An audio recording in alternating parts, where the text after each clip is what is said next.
ሰበር መረጃ ዓለም ተነፈሰችበት የተባለለት የተኩስ አቁም ስምምነት ገና በሰዓታት ውስጥ ወደ ደም ማፋሰስ ተቀይሯል። ኢራን ሙሉ በሙሉ ወደ መከላከያ ጦርነት ተገባለሁ ስትል እጅግ አስደንጋጭ ማስጠንቀቂያ ሰጥታለች። ዶናልድ ትራምፕ ኢራን ካልተገዛች ታይቶ የማይታወቅ ተኩስ ይጀመራል ሲሉ፣ ኔታንያሁ በበኩላቸው በ10 ደቂቃ ውስጥ 100 ቦምቦችን በሊባኖስ ላይ በማዝነብ ስምምነቱን በእግራቸው ረግጠውታል።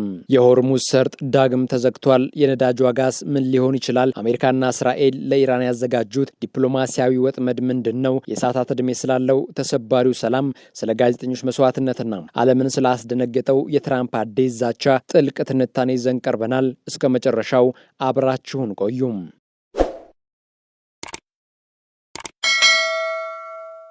ዓለም በፓኪስታን አደራዳሪነት የተገኘውን የተኩስ አቁም ዜና በደስታ እየተቀበለች ባለችበት በዚህ ወሳኝ ሰዓት ከቴሄራን የተሰማው መረጃ ግን የሁሉንም ሰው ደስታ ወደ ስጋት ቀይሮታል።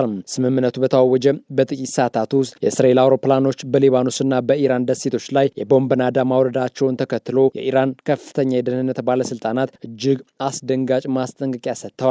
እስራኤል ተሰባሪ የሆነውን የተኩስ አቁም ስምምነት በይፋ እየጣሰች ነው ያሉት የኢራን ባለስልጣናት ሀገሪቱ በማንኛውም ደቂቃ ሙሉ በሙሉ ወደ መከላከያ ጦርነት ልትገባ እንደምትችል ዝተዋል። ይህ ማለት ኢራን እስካሁን ስታደርገው ከነበረው የተመጣጠነ ምላሽ ወጥታ ወደ ቀጥተኛና ሰፊ ጦርነት ልትገባ ትችላለች ማለት ነው። የኢራን አብዮታዊ ዘብ የአየር ኃይል አዛዥ ብርጋዴር ጀነራል ማጂድ ሙሳቪ በማህበራዊ ገጻቸው ባስተላለፉት መልእክት ጉዳዩ ይበልጥ አክረውታል። በኩሩ ሂዝቦላ ላይ የሚሰነዘር ጥቃት በኢራን ላይ እንደተሰነዘረ ይቆጠራል ያሉት ጀነራሉ ሚሳኤሎቻችን በህዝባችን አንድነት ነዳጅ እየተሞሉ ነው፣ ለዚህ የእስራኤል አውሬያዊ ድርጊት የጸጸት ምላሽ እንሰጣለን ሲሉ በይፋ አዝተዋል። ኢራን ስምምነቱን ለማስከበር እንደ ትልቅ መጫወቻ ካርድ እየተጠቀመችበት ያለው የሆርሙዝ የባህር ሰርጥም ጉዳይ ሌላው አነጋጋሪ ነጥብ ነው። ለተኩስ አቁም ማሳያ ተብሎ በከፊል ክፍት ተደርጎ የነበረው ይህ ወሳኝ ንግድ መስመር በእስራኤል ጥቃት ምክንያት ዳግም ተዘግቷል። የኢራን የባህር ዳርቻ ጠባቂዎች ያለ ፈቃድ ሰርጡን ለማለፍ የሚሞክር ማንኛውም መርከብ ይመታል፣ ይወድማልም የሚል ጥብቅ ትዕዛዝ ደርሷቸዋል። ይህ የኢራን ዛቻና የሰርጡ መዘጋት ዓለም አቀፍ የነዳጅ ገበያን ዳግም ሊያናውጥ እንደሚችል እየተነገረም ነው። ኢራን አሜሪካንና አደራዳሪ ሀገራት እስራኤልን በአስቸኳይ ካላስቆሟት ለሚፈጠረው ለማንኛውም ደም ማፋሰስ ተጠያቂው የጽዮናዊው አገዛዝ ብቻ ይሆናል በማለት የዓለምን መንግስታት ጫና ውስጥም ከታለች። አሁን ጥያቄው የሚሆነው የአሜሪካና የኢራን ስምምነት ከእስራኤል ጥቃት ይተርፋል ወይስ ወደ ከፋ ጦርነት ያመራል የሚለው ላይ ነው። በመካከለኛው ምስራቅ ለተፈጠረው ውጥረት ትልቁን ዲፕሎማሲያዊ ቁማር የተጫወቱ ያሉት ፕሬዚዳንት ዶናልድ ትራምፕ በትሩዝ ሶሻል ገጻቸው ባስተላለፉት መልእክት ዓለምን ያስደነገጠም ማስጠንቀቂያ ሰጥተዋል። ትራምፕ ኢራን የኒውክሌር ጦር መሳሪያ እንዳይኖራትና የሆርሙዝ ሰርጥ ክፍት ሆኖ ለንግድ ዝግጁ እንዲሆን ከረዥም ጊዜ በፊት ተስማምተናል በማለት የስምምነቱን መሰረት አስታውሷል። ሆኖም ግን ስምምነቱ ካልተከበረም የሚከተሉን ውጤት ሲገልጹ ተኩሱ ይጀመራል በማለት እጅግ አስፈሪ ቃላትን ተጠቅመዋል። ይህ ተኩሱ ደግሞ ከዚህ በፊት ማንም አይቶት በማያውቀው ሁኔታ እጅግ በገዘፈ በተሻለና በጠነከረ መልኩ የሚፈጸም ይሆናል ሲሉ ዝተዋል። ትራምፕ አሜሪካ ስምምነቱን ለማስከበር ያላትን ወታደራዊ ዝግጁነት ሲገልጹ የአሜሪካ የጦር መርከቦች፣ አውሮፕላኖችና ወታደሮች በአሁኑ ሰዓት ተዘጋጅተውና አርፈው ለቀጣዩ እርምጃ ትዕዛዝ እየጠበቁ መሆናቸውን አረጋግጧል። ትራምፕ አክሎም አሜሪካ ተመልሳለች፣ አሜሪካ ኢዝ ባክ በማለት ሀገራቸው በቀጠናው ያላትን የበላይነት ለማሳየት ሞክረዋል። ይሁን እንጂ ከትራምፕ ንግግር ጀርባ አንድ አዲስና አነጋጋሪ የኢኮኖሚ ዕቅድ ብቅ ብሏል። የዋይት ሀውስ ቃል አቀባይ ካሮላይን ሌቪት እንደገለጹት ትራምፕ በሆርሙዝ ሰርጥ በሚያልፉ መርከቦች ላይ አሜሪካ የመተላለፊያ ግብር እንድትሰበስብ ፍላጎት አላቸው። ይህም ማለት አሜሪካ በሰርጡ ላይ የጸጥታ ጥበቃ እንደምታደርግ ሁሉ ሰርጡን ለንግድ ክፍት ስላደረገች ከዓለም አቀፍ መርከቦች ገቢ ለመሰብሰብ አቅዳለች ማለት ነው። ይህ አዲስ እቅድ በኢራንና በአሜሪካ መካከል ባለው ድርድር ላይ ምን አይነት ተጽዕኖ ይኖረዋል? ትራምፕስ ኔታንያሁን ከማስቆም ይልቅ ኢራንን በማስፈራራት ላይ ማተኮራቸው ስምምነቱን የት ያደርሰዋል የሚለው የብዙዎች ጥያቄ ሆኗል። ሌላው ጉዳይ ዓለም ሰላም ሰፈነ ብሎ መዝሙር በጀመረበት ቅጽበት መዘመር በጀመረበት ቅጽበት በእስራኤል በኩል የተሰማው ግን የጦርነት ነጋሪት ነው። ስምምነቱ በታወጀ በጥቂት ሰዓታት ውስጥ የእስራኤል የጦር አውሮፕላኖች በሊባኖስ ሰማይ ላይ እንዳንበጣ መንጋ ወረዋል። በ10 ደቂቃ ውስጥ ብቻ ከ100 በላይ የአየር ጥቃቶች በቤይሩትና በደቡብ ሊባኖስ ተፈጽመዋል። ይህ ጥቃት ምናልባት እስራኤል ከመጋቢት ወር ጀምሮ ካደረገችው ጥቃት ሁሉ እጅግ ከባዱና አውዳሚው ተብሎ ተመዝግቧል። በዚህ መጠነ ሰፊ ጭፍጨፋ በቤይሩት ብቻ ቢያንስ 254 ንጹሃን ዜጎች ህይወታቸው ሲያልፍ ከ1100 በላይ የሚሆኑት ደግሞ ቆስለዋል። መኖሪያ ቤቶች፣ ሆስፒታሎችና ህዝብ የሚሰበሰብባቸው ቦታዎች ኢላማም ተደርገዋል። የነፍስ አድን ሰራተኞች በፍርስራሾች ስር የተቀበሩ ቤተሰቦችን ለማውጣት ሌሊቱን ሙሉ ሲታገሉም አድረዋል።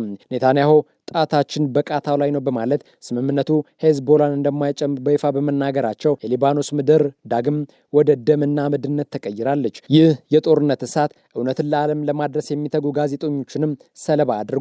በጋዛ ሰርጥ የአልጀዚራ ዘጋቢ የሆነው መሐመድ ውሻ በእስራኤል የድሮን ጥቃትም ተገድሏል። እስራኤል መሐመድ ውሻህን የሐማስ አዛዥ ነበር የሚል ክስ ብታቀርብም አልጀዚራ ግን ክሱን የፈጠራ ወሬ በማለት ውድቅ አድርጎታል። ስቃዩ በዚህ አላበቃም። በሊባኖስም 2 ጋዜጠኞች በስራ ላይ ያሉ በእስራኤል ጥቃት ህይወታቸውም አልፏል። የጋዜጠኞች መብት ተሟጋች ድርጅቱ ሲፒጂ ጥቃቱን በጽኑ አውግዟል። ጋዜጠኞች ሆን ተብሎ ኢላማ መደረጋቸው ዓለም አቀፍ የጦር ወንጀል መሆኑን በመጥቀስ እስራኤል ለምትፈጽመው ድርጊት ተጠያቂ እንድትሆን እየወተወቱም ይገኛል። ይህ ሁሉ ትርምስ ባለበት በዚህ ወቅት ዓለም አቀፍ ተቋማትና መሪዎች ድምጻቸውን እያሰሙ ይገኛሉ። የተባበሩት መንግስታት ድርጅት ዋና ጸሐፊ አንቶኒዮ ጉተሬዥ የእስራኤል ጥቃት የተኩስ አቁሙን ለከፍተኛ አደጋ አጋልጦታል ሲሉ ማስጠንቀቂያ ሰጥቷል።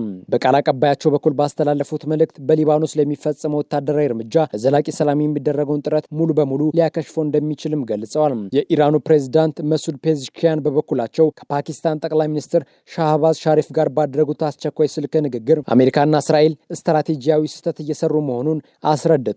ፔዜሽኪያን ኢራን ለማንኛውም ጥቃት ወሳኝና ቁርጠኛ ምላሽ ትሰጣለች በማለት ስምምነቱ እንዲጸና ከተፈለገ እስራኤል በአስቸኳይ መቆም እንዳለባት አሳስቧል። ፔዜሽኪያን አክለውም የሆርሙዝ ሰርጥ ደህንነት የተመሰረተው በአሜሪካና እስራኤል ወረራ ማቆም ላይ ብቻ መሆኑንም አስታውሷል።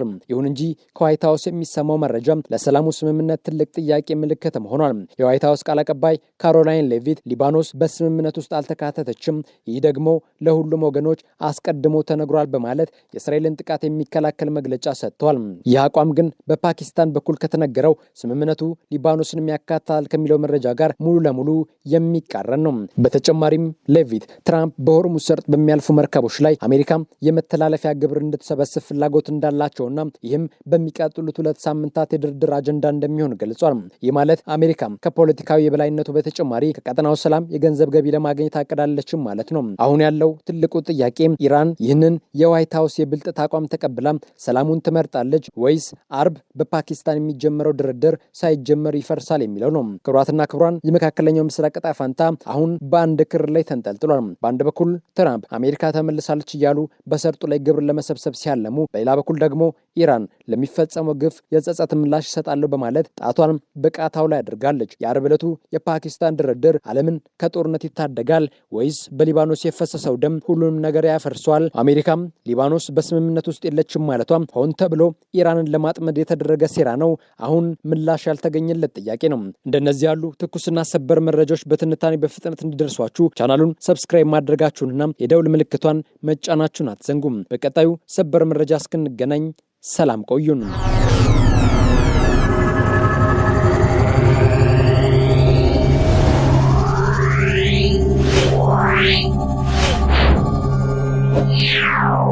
Yeah.